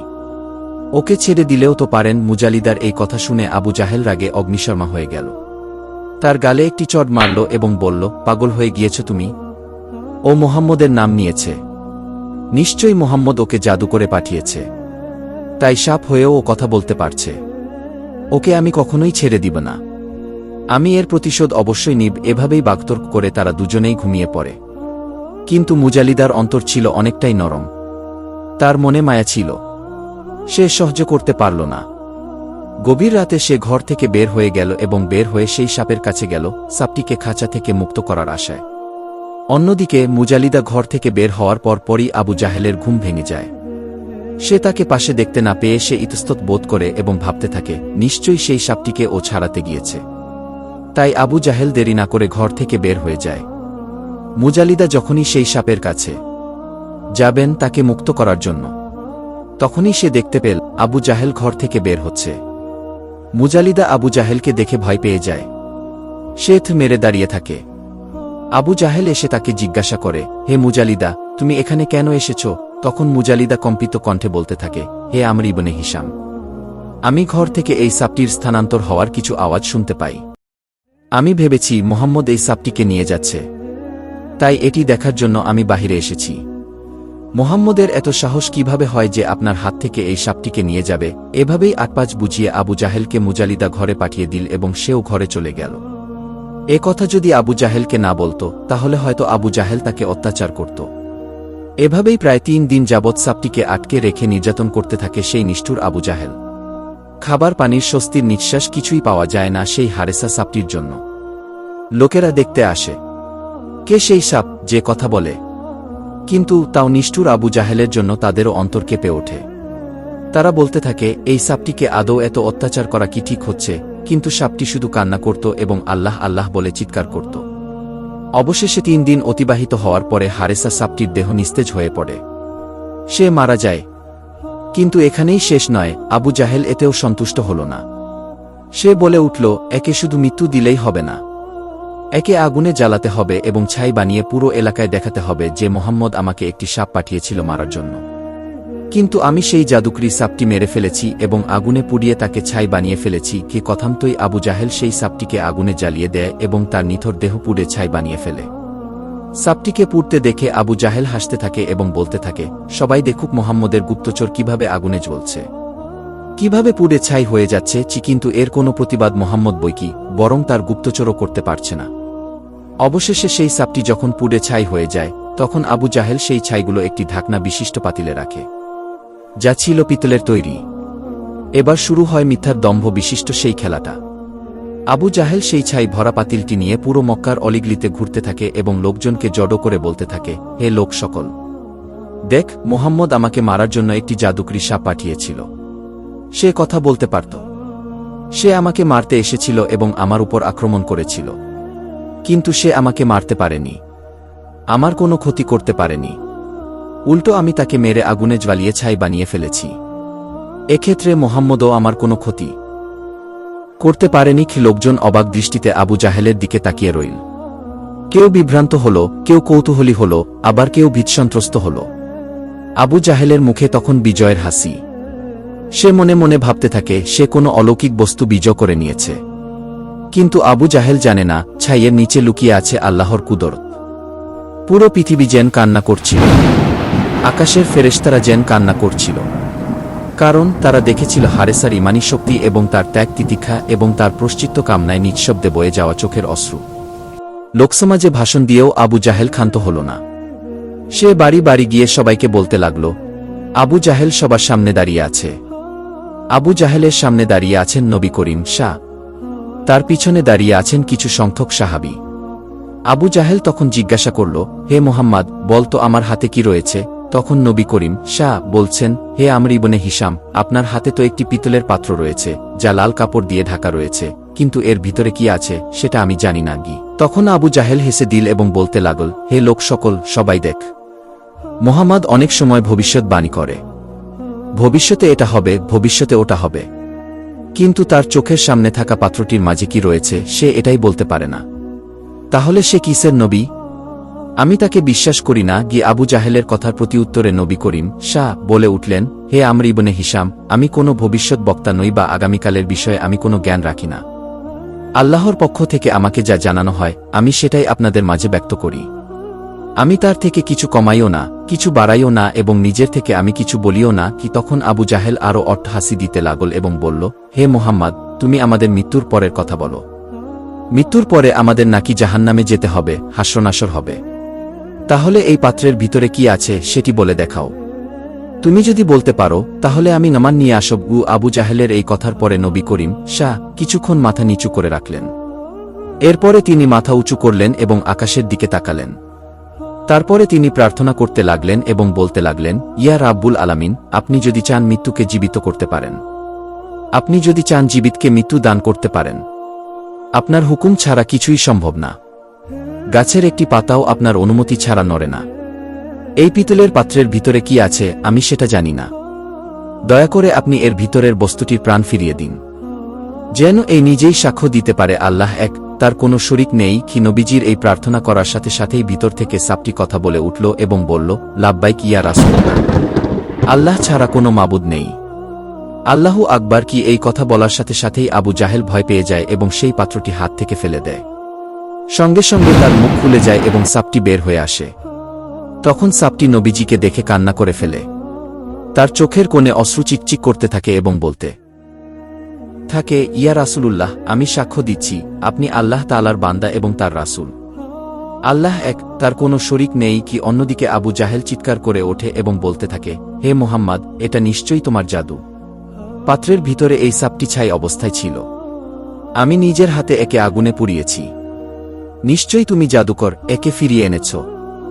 অবশ্যই তুমি একটি প্রকাশ্য জাদুকর।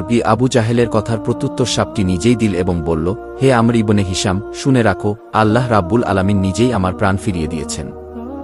এই ক্ষেত্রে মোহাম্মদ শাহ এর কোনো হাত নেই। তিনি শুধু দোয়া করেছেন। অবশ্যই তিনি জাদুকরি নন। কি আশেপাশের লোকেরা চিৎকার দিয়ে উঠল এবং বলল, আল্লাহু আকবার, এটা নিশ্চয়ই কোনো জাদু নয়, এটা আল্লাহ রাব্বুল আলামিনের প্রকাশ্য কুদরত। তখন নবী করিম শাহ সাপটিকে জিজ্ঞাসা করেন, হে সাপ, তোমার নাম কি? তুমি কোথা থেকে এসেছ? আমার কাছে বা তুমি কেন এসেছ? তখন সাপটি এক এক করে সবকিছু খুলে বলল, ইয়া রাসূল আল্লাহ, আমার নাম হারিসা। আমি হযরত মুসা এর যুগে জন্ম নিয়েছি। ইয়া রাসূল আল্লাহ, আমার একান্ত আকাঙ্ক্ষা আমি আপনার সান্নিধ্য লাভ করব এবং আপনাকে দিয়ে আমার জন্য মাগফিরাতের দোয়া করাব। তাই আমি মুসা এর কাছে হায়াত দীর্ঘ করার জন্য দোয়া প্রার্থনা করি এবং সেই আল্লাহর কাছে দোয়া করলে আল্লাহ আমার হায়াত দীর্ঘ করে দেন। আমি তার যুগ থেকে আপনার যুগ পর্যন্ত ঘুমন্ত অবস্থায় ছিলাম, কিন্তু মক্কায় আমার জানা ছিল না আপনি কোথায় বসবাস করেন, যার জন্য মক্কায় এসে আমি অনেক ঘোরাফেরা করি। অবশেষে আমি ক্লান্ত হয়ে পড়ি এবং এই ব্যক্তির বাড়ির সামনে ঘুমিয়ে পড়ি। এই ব্যক্তি যখনই আমাকে দেখতে পায় সে আমাকে মারতে আসে, কিন্তু আমি তাকে নিষেধ করি। আমি তার কাছে ক্ষমা প্রার্থনা করি, কিন্তু সে যখনই আমার মুখে আপনার নামটি শুনতে পায় সে আমার উপর আক্রমণাত্মক হয়ে ওঠে, আমাকে অনেক আঘাত করে, অনেক অত্যাচার করে, আমাকে খাঁচায় পর্যন্ত বন্দী করে রাখে। আমি তাকে বারবার বলি আমাকে ছেড়ে দিতে, অনেক কাকুতি করি, কিন্তু সে আমাকে আর ছাড়ে না। অবশেষে আমাকে মেরে আগুনে জ্বালিয়ে পুড়ে ছাই বানিয়ে দেয়। ইয়া রাসূল আল্লাহ, আমি তখনও তার কোনো ক্ষতি করিনি, কিন্তু এখন যেহেতু দ্বিতীয়বার আমি সুযোগ পেয়েছি, এখন আর আমি সুযোগ হাতছাড়া করব না। এবার আমি আর তাকে ছাড়ব না, আমি তাকে শেষ করে দিব। কি এই বলে হারেসা সাপটি আবু জাহেলের দিকে তেড়ে যায় তাকে ছোবল মারার জন্য। আবু জাহেল ভয়ে দৌড়াতে থাকে, কিন্তু নবী করিম শাহ পিছন থেকে সাপটিকে ডেকে বললেন, হে হারেসা, তুমি তাকে ক্ষমা করে দাও, করে দাও, তার কোনো ক্ষতি করো না। মানছি তোমার উপর অবশ্যই জুলুম এবং অত্যাচার করা হয়েছে, কিন্তু মনে রাখবে তুমি যদি কাউকে মাফ করো, ক্ষমা করে দাও, তাহলে নিশ্চয়ই মহান আল্লাহ রাব্বুল আলামিন তোমাকে ক্ষমা করবেন এবং তার বিনিময়ে তোমাকে উত্তম প্রতিদান দিবেন। নবীজির ডাক শুনে হারেসা সাপটি আর আগাল না। নবীজির কথায় সাড়া দিল এবং আবু জাহেলকে সে ক্ষমা করে দিল। পরক্ষণে সে আরেকটি আবদার করে বলল, ইয়া রাসূলুল্লাহ, আপনার কাছে আমার আরেকটি আবদার রয়েছে, দয়া করে মহান আল্লাহ রাব্বুল আলামিনের কাছে একটু দোয়া করুন, সে যেন আমাকে মানুষ বানিয়ে দেয়। আমিও মানুষের মতো ইবাদত করতে চাই এবং আশরাফুল মাখলুকাত হয়ে আমিও সাক্ষ্য দিতে চাই এবং আখেরাতে আপনার সাথে জান্নাতে থাকতে চাই। এটা বলার পরে নবী কারিম শাহ আল্লাহর কাছে সেই হারেসা সাপটির জন্য দোয়া করলেন এবং সাথে সাথেই সেই হারেসা সাপ। প্রিয় দর্শক, এই ছিল সেই হারেসা সাপের ঘটনা যে মুসা আলাইহিস সালাতু ও সালামের যুগে জন্মগ্রহণ করেছিল। আল্লাহু আকবার, আল্লাহু আকবার। প্রিয় দর্শক ও শ্রোতা, আজ আমি আপনাদের জানাবো কোরআনে বর্ণিত আল্লাহ পাকের মহান নিদর্শনগুলির মধ্যে একটি নিদর্শন আসহাবে কাহাফের ঘটনা। أم حسبت أن أصحاب الكهف والرقيم كانوا من آياتنا عجبا إذ أوى الفتية إلى الكهف فقالوا ربنا آتنا من لدنك رحمة وهيئ لنا من أمرنا رشدا فضربنا على آذانهم في الكهف سنين عددا ثم بعثناهم لنعلم أي الحزبين أحصى لما لبثوا أمدا। এটি কুরআন পাকে বর্ণিত আল্লাহ পাকের একটি মহান নিদর্শন। ভিডিওটি মনোযোগ সহকারে দেখবেন। চলুন শুরু করা যাক। কল্পনা করুন তো, যদি আপনি কয়েকশো বছর ঘুমিয়ে থাকার পর আর দেখতে পান আপনার চেনা পৃথিবীটা সম্পূর্ণ বদলে গেছে, তখন কেমন লাগবে? আজ আমি আপনাদের জানাবো কোরআনে বর্ণিত আসহাবে কাহাফ অর্থাৎ গুহাবাসীদের কাহিনী, যারা একটানা 309 বছর ঘুমিয়েছিলেন। সম্পূর্ণ এলাকায় তখন আতঙ্কের ছাপ আকাশ কালো অন্ধকারে ঢেকে গিয়েছে। রাজার অত্যাচার গ্রাস করেছে সম্পূর্ণ নগরীকে। তার নির্মম অত্যাচারের শিকার হতো তারাই যারা এক আল্লাহর উপর ভরসা রাখত। দেব দেবীর মূর্তির সামনে মাথা নত না করলে অপেক্ষা করত তাদের জন্য ভয়ানক পরিণতি। লোহার শিকল, দগদগে চাবুকের আঘাত ও তাদের শেষ পরিণতি ছিল নির্জন কারাগারের অন্ধকার কুটুরি। কিন্তু এই অন্ধকারের মধ্যেও জ্বলজ্বল ছিল কয়েকটি প্রদীপ শিখা। তরুণ একদল যুবক, তাদের নাম ইতিহাসে অমর হয়ে গেছে। তাদের হৃদয়ে ছিল এক আল্লাহর প্রতি বিশ্বাস এবং নবীর প্রতি ঈমান। তারা ভাবতে লাগলো, এই শহরে আল্লাহর ইবাদত করা মানে নিজের মৃত্যুকে আহ্বান করা, কারণ এখানে রাজার গুপ্তচর ছড়িয়ে আছে সমস্ত এলাকায়। অন্ধকার এই পরিবেশে তারা সিদ্ধান্ত নিল এই রাজ্য ত্যাগ করার। তারা জানতো না কোথায় যাবে, কি খাবে, শুধু জানতো তাদের একমাত্র ভরসা আল্লাহ পাক রব্বুল আলামিন। তারা পালাতে লাগলো অচেনা পথ ধরে এক আল্লাহর ওপর ভরসা রেখে। হঠাৎ তারা দেখলো তাদের সামনে দাঁড়িয়ে আছে একটি কুকুর। সেই 7 জন ইমানদার যুবক কুকুরটিকে তাড়াতে লাগলো।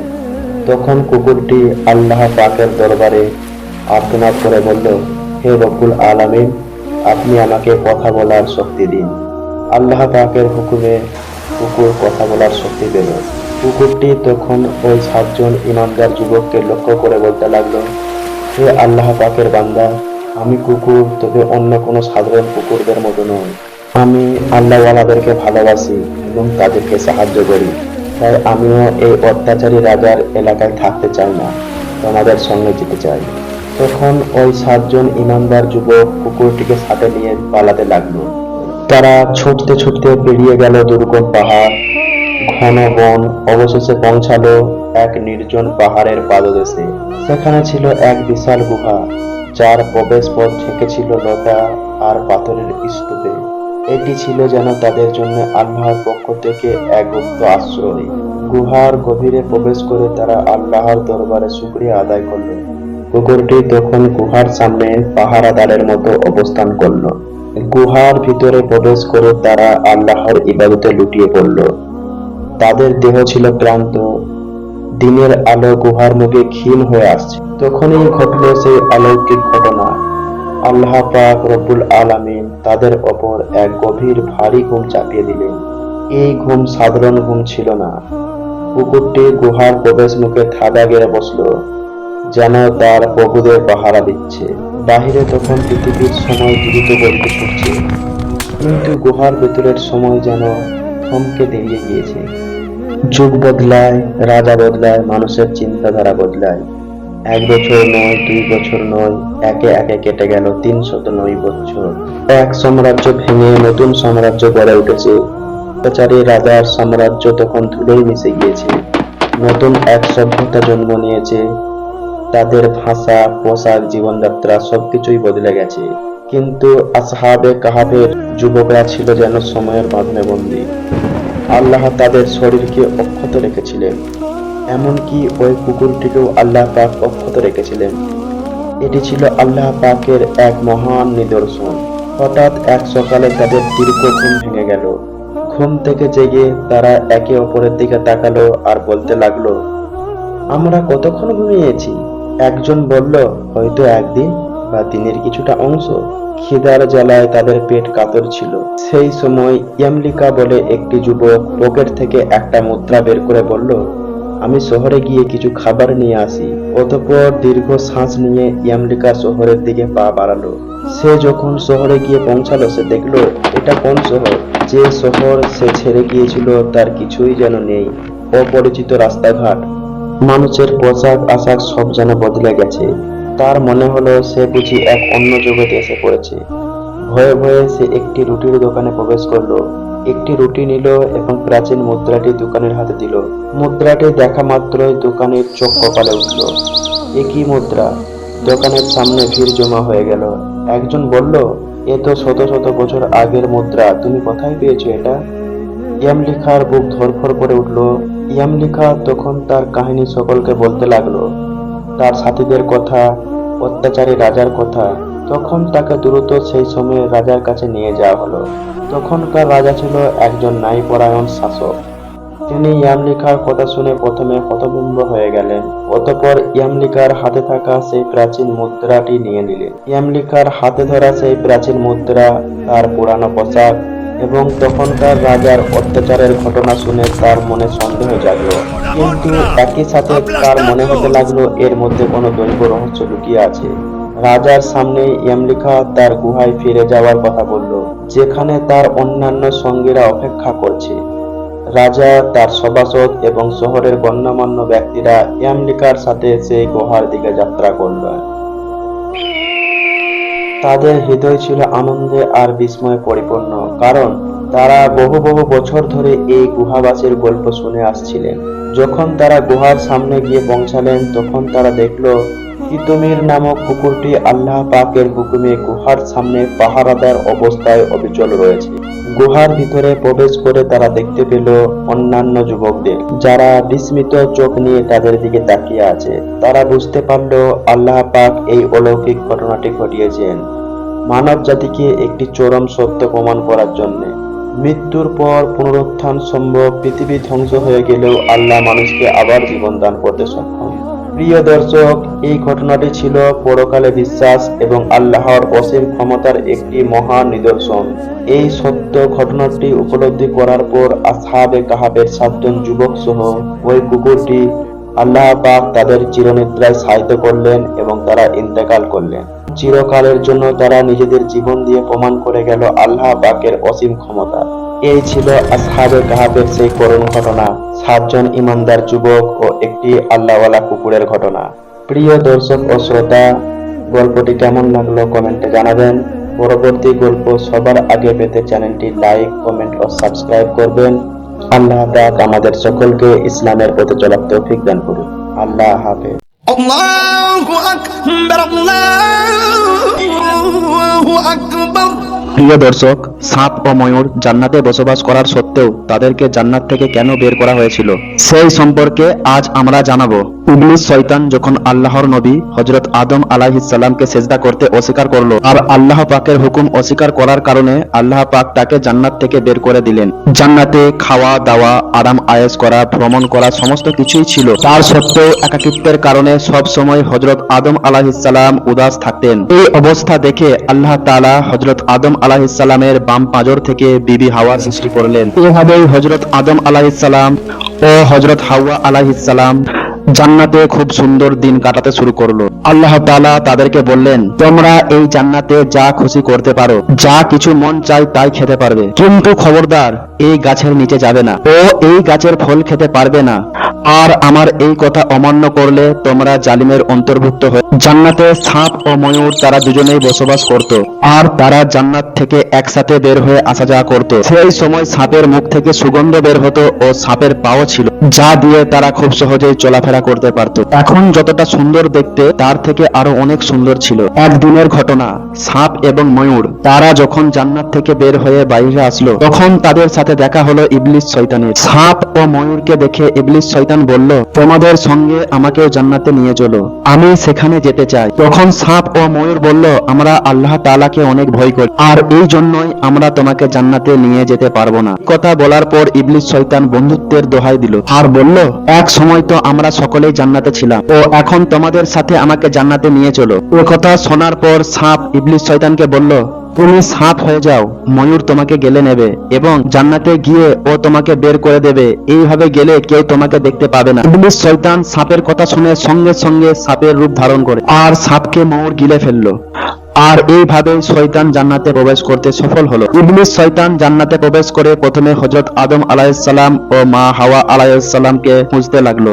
ইবলিস শয়তান জান্নাতে প্রবেশ করে প্রথমে হযরত আদম আলাইহিস সালাম ও হযরত হাওয়া আলাইহিস সালামের সঙ্গে দেখা করলো আর বলল, আমি তোমাদের বন্ধু হই, তোমরা জান্নাতে থাকার সত্ত্বেও এই গাছের ফল খাওনি কেন? এই প্রশ্নের উত্তরে দুজনেই বলল, আল্লাহ পাক রব্বুল আলামিন এই গাছটির কাছ থেকে দূরে থাকতে বলেছেন, আর এই গাছের ফল খেতেই একেবারে নিষেধ করেছেন। আর এই জন্যই এই গাছের কাছে আমরা কখনো যাইনি এবং ফলও খাইনি, আর কোনোদিন যাবও না। জান্নাতে হযরত আদম আলাইহিস সালাম যখন ঘুমিয়ে পড়লেন, হযরত হাওয়া দেখতে পেলেন পাশে একটি জায়গায় ইবলিস শয়তান দাঁড়িয়ে আছে। শয়তান তখন হযরত হাওয়া আলাইহিস সালামের কাছে গিয়ে বলল, আল্লাহ তাআলা তাদেরকে এই গাছের ফল এই জন্যই খেতে নিষেধ করেছেন যে সেই ফল খাওয়ার পর তোমরা কোনোদিনই ফেরেশতা না হয়ে যাও, আর এই কারণে তোমরা সর্বকালের জন্য জান্নাতে থাকতে শুরু করবে। হযরত হাওয়া আলাইহিস সালাম ইবলিস শয়তানের কথায় পা দিয়ে গাছ থেকে দুটি ফল পেড়ে নিলেন এবং একটি ফল খেয়ে ফেললেন। এদিকে হযরত আদম আলাইহিস সালাম ঘুম থেকে উঠে হযরত হাওয়া আলাইহিস সালামকে খুঁজে না পেয়ে হাঁটতে হাঁটতে সেই গাছের নিচে গিয়ে দাঁড়ালেন। হযরত হাওয়া আলাইহিস সালাম যখন হযরত আদম আলাইহিস সালামকে ফল খাওয়ার জন্য বললেন, তখন হযরত আদম আলাইহিস সালাম বললেন, তুমি আল্লাহর নির্দেশকে ভয় করো এবং এর খেলাপ করলে আমরা চিরদিনের জন্য নাফরমান হিসেবে শাস্তি ভোগ করব। তখন আম্মাজান হাওয়া বললেন, আপনি সঠিক ঘটনাটি জানেন না, তুমি বুঝতে পারছো না আল্লাহর ফেরেশতারা কোনোদিন মিথ্যে কথা বলতে পারে না। তিনি আমাদেরকে বারবার কসম করে বলেছেন আর তার এই সংবাদ ভুল হতে পারে না। তুমি আমার কথা বিশ্বাস করো এবং এই ফলটি খেয়ে ফেলো। তখন হযরত আদম আলাইহিস সালাম বললেন, যদি আল্লাহ তাআলা আমাদেরকে নির্বাচন দিতে পছন্দ নাও করেন তাহলে আমি তাই মেনে নেব, তবুও তার আদেশের বিরোধিতা করব না। তখন হযরত হাওয়া আলাইহিস সালাম বললেন, তুমি চিন্তা করো না, দেখো আল্লাহ তাআলা রহমানুর রহিম, তিনি তার বান্দার গুনাহ ক্ষমা করে। আমরা এই ফল খাওয়ার পর যদি আল্লাহর কাছে ক্ষমা চাই তাহলে তিনি অবশ্যই আমাদেরকে ক্ষমা করে দেবেন এবং আমরা বেহেশতে চিরস্থায়ী হতে পারবো এবং আল্লাহর ক্ষমা পেয়ে যাব। হযরত হাওয়া আলাইহিস সালামের এই কথা শুনে হযরত আদম আলাইহিস সালাম ভাবলেন, হাওয়া আলাইহিস সালাম একেবারে অযৌক্তিক কোনো কথা বলেননি। তিনি ভেবেছিলেন আল্লাহ তাআলা তাদেরকে ক্ষমা করে দেবে। তাই শেষ পর্যন্ত হযরত আদম আলাইহিস সালাম গন্ধম ফল খেতে রাজি হয়ে গেলেন এবং খেয়ে ফেললেন। আর যখনই এই গাছের ফল দুজনে খেয়ে নিলেন, সঙ্গে সঙ্গে তাদের জান্নাতি পোশাক খুলে গেল। আল্লাহ তাআলা তাদেরকে বললেন, আমি তোমাদেরকে আগেই এই গাছের নিচে যেতে নিষেধ করেছিলাম আর এই গাছের ফল খেতে মানা করেছিলাম, কিন্তু তোমরা আমার কোনো কথা শুনোনি। এরপর আল্লাহ তাআলা হযরত আদম আলাইহিস সালাম ও হযরত হাওয়া আলাইহিস সালামকে জান্নাত থেকে বের করে দিলেন এবং পৃথিবীর জমিনে তাদেরকে পাঠিয়ে দিলেন। হযরত আদম আলাইহিস সালাম ও হযরত হাওয়া আলাইহিস সালামকে আল্লাহ তাআলা বললেন, এই জমিনের ওপর একটি নির্দিষ্ট সময় পর্যন্ত তোমাদেরকে থাকতে হবে, এখন থেকে তোমরা এই জমিনেই থাকবে। আল্লাহ তাআলা ময়ূরের সৌন্দর্যতা কেড়ে নিলেন কারণ সে ইবলিস শয়তানকে জান্নাতে নিয়ে যেতে সাহায্য করেছিল, ও সাপের পা কেড়ে নিলেন কারণ তারা ইবলিস শয়তানকে জান্নাতে নিয়ে যেতে সাহায্য করেছিল। আল্লাহ তাআলা তাদেরকে কুৎসিত বানিয়ে দিলেন। অপরদিকে সাপ মুখ দিয়ে শয়তানকে সাহায্য করার কথা বলেছিল, তাই আল্লাহ তাআলা সাপের মুখে বিষ ভর্তি করে দিয়ে তার মুখের সুগন্ধ কেড়ে নিলেন এবং তাদের এই কর্মকাণ্ডের জন্য তাদেরকে চিরতরে জান্নাত থেকে বের করে দেওয়া হলো। কারণে আমরা ময়ূরের পাখনাকে দেখে আজ অনেক খুশি হই, কিন্তু যখন সে তার পায়ের দিকে তাকায় তখন তার পা দেখে কান্না চলে আসে। দর্শক ও শ্রোতা, আজ এই পর্যন্তই। ইসলামের বিভিন্ন কাহিনী নিয়মিত জানতে হলে আমাদের চ্যানেলটি সাবস্ক্রাইব করুন। আজ আমি আপনাদেরকে জানাবো দয়ার নবী ও বনের হরিণের করুণ ঘটনা। একদিন মায়ার নবী হযরত মুহাম্মদ সাল্লাল্লাহু আলাইহি ওয়াসাল্লাম বনের পথ দিয়ে হেঁটে যাচ্ছিলেন। তখন তিনি দেখলেন এক ইহুদি একটি হরিণকে বেঁধে রেখেছে। হরিণটি মায়ার নবীকে দেখে বলতে লাগলো, ইয়া হাবিব আল্লাহ, ইয়া রাসূল আল্লাহ, আজ আমি আমার বাচ্চাদেরকে বাঁচাই রেখে খাবার খুঁজতে বের হয়েছিলাম। আল্লাহর নবী গো, এমন সময় ইহুদি আমার সামনে আসে এবং আমাকে বন্দী করে ফেলে। ইয়া হাবিব আল্লাহ, আমার দুধের বাচ্চা রয়েছে, তারা সকাল থেকে দুধ না পান করে বসে রয়েছে। হয়তোবা তারা আমাকে না পেয়ে অনেক অস্থির হয়ে পড়েছে এবং তাদের গলা দুধ না খাওয়ার কারণে শুকিয়ে গিয়েছে। ওগো দয়ার নবী, ওগো মায়ার নবী, আমি শেষবারের মতো আমার বাচ্চাদেরকে দুধ পান করাতে চাই, দয়া করে আপনি এর একটি ব্যবস্থা করে দিন। হরিণের এই কথা শুনে দয়ার নবীর অন্তর কেঁপে উঠল। তখন নবীজি বললেন, হে ইহুদি, তুমি কেন এই হরিণটিকে আটকে রেখেছ? তখন ইহুদি বলল, আমি বনের হরিণটি শিকার করেছি, আর বনের হরিণ শিকার করা তো কোনো অবৈধ কাজ নয়। তখন হযরত মুহাম্মদ সাল্লাল্লাহু আলাইহি ওয়াসাল্লাম বলেন, হে ইহুদি, তুমি কি দেখতে পাচ্ছ না? এটা একটা মা হরিণ ও তার স্তন দুধে পরিপূর্ণ হয়ে রয়েছে এবং সে তার বাচ্চাদেরকে দুধ না পান করাতে পেরে অনেক কষ্ট পাচ্ছে, তুমি তাকে ছেড়ে দাও।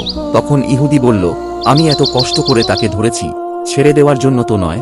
তখন দয়ার নবী বললেন, হে ইহুদি, তুমি ওকে ছেড়ে দাও ও তার সন্তানদের সাথে দেখা করে এবং শেষবারের মতো দুধ পান করিয়ে আবার ফিরে আসবে। বিশ্বনবীর এই কথা শুনে ইহুদি হাসল এবং বলল, বনের হরিণ কি আপনার সম্পত্তি? তাকে একবার ছেড়ে দিলে সে কি আর ফিরে আসবে? পশু ছাড়া পেয়ে ফিরে এসেছে এমন ঘটনা আজ পর্যন্ত কোনোদিন ঘটেনি। বিশ্বনবী হযরত মুহাম্মদ সাল্লাল্লাহু আলাইহি ওয়াসাল্লাম যখন দেখলেন ইহুদি কোনোভাবেই হরিণটিকে ছেড়ে দেওয়ার জন্য রাজি হচ্ছে না, তখন দয়ার নবী বললেন, হে ইহুদি, তুমি হরিণটিকে ছেড়ে দাও এবং তার পরিবর্তে আমাকে বেঁধে রাখো, এবং হরিণটি যতক্ষণ না ফিরে আসবে ততক্ষণ আমি এখান থেকে যাব না। তখন ইহুদি বলল, তাহলে ঠিক আছে, আমি হরিণটিকে ছেড়ে দিচ্ছি এবং তার পরিবর্তে তোমাকে বেঁধে রাখব, এবং হরিণটি যদি ফিরে না আসে তাহলে আমি তোমাকে সারা জীবন মুক্তি দেব না। তখন ইহুদি হরিণটিকে ছেড়ে দিল এবং মায়ার নবীকে বেঁধে রাখল। তখন বনের হরিণ তাড়াহুড়ো করে বনের মধ্যে হারিয়ে গেল। তখন ইহুদি মনে মনে ভাবতে লাগল, হরিণটি আর কোনোদিনও ফিরে আসবে না।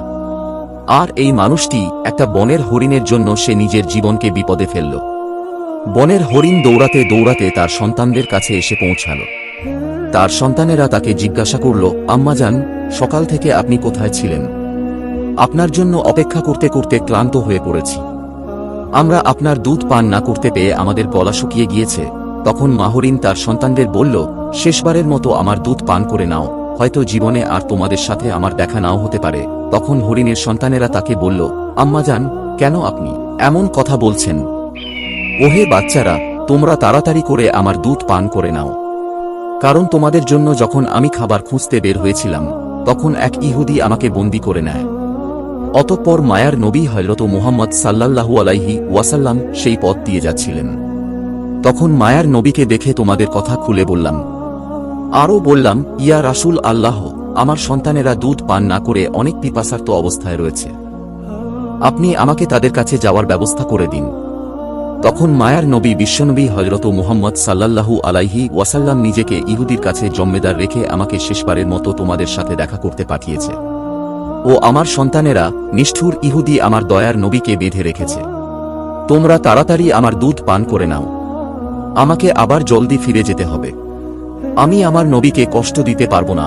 যখন হরিণের সন্তানেরা তাদের মায়ের মুখের এই কথা শুনল তখন তারা বলে উঠল, আপনি কিভাবে ভাবলেন মায়ার নবী বন্দী রয়েছেন? আর মায়ার নবীকে বন্দী রেখে আমরা কিভাবে আপনার দুধ পান করব? আপনি চলুন, আমরাও আপনার সাথে যাব। বিশ্বনবী হযরত মুহাম্মদ সাল্লাল্লাহু আলাইহি ওয়াসাল্লামের কোনো কষ্ট আমরা সহ্য করতে পারব না। অতঃপর হরিণ ও তার সন্তান দয়ার নবীর কাছে ফিরে যাওয়ার জন্য রওনা দিল। ওদিকে হরিণের আসতে কিছুটা দেরি হওয়ায় ইহুদি বিশ্বনবী হযরত মুহাম্মদ সাল্লাল্লাহু আলাইহি ওয়াসাল্লামকে বলতে লাগলেন, তোমার মতো সরল মানুষ আমি এই পৃথিবীতে আর দেখিনি। বনের হরিণকে একবার ছেড়ে দিলে সে কি আর কখনো ফিরে আসে? আর একটা বনের হরিণের জন্য তুমি নিজেকে আমার কাছে বন্দী করে রেখেছ।